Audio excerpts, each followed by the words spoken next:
The first time we truly understood Newport was on a quiet June evening. The gas lamps flickered on, the harbor began to settle, and suddenly it made sense why America's wealthiest families chose this stretch of coast to build their summer palaces. But here's the thing about Newport. For many visitors, it can feel like too much. Too many mansions, too many seafood signs, too many people trying to photograph the exact same lawn. The trick to enjoying Newport is restraint. If you like architecture, coastal walks, and history more than bar crawls and packed wharves, Newport becomes something else entirely, a living museum of the American Gilded Age. This small city along Narragansett Bay concentrates an incredible amount into a very walkable space.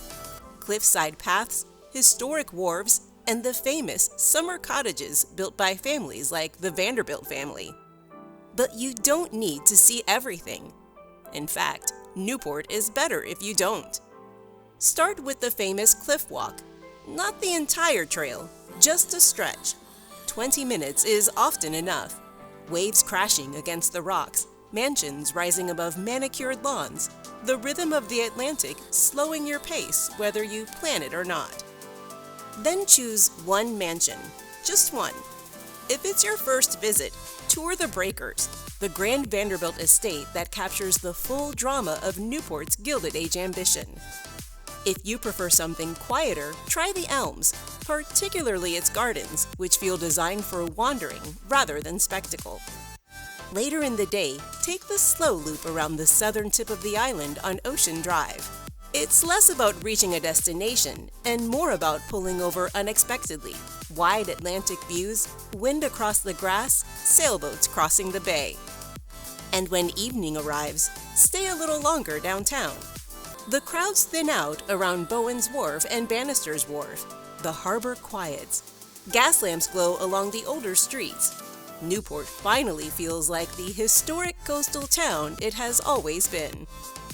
This slower version of Newport, fewer checklists, more judgment, is the one we often recommend to guests, because the goal here isn't to conquer the city, it's to experience it well.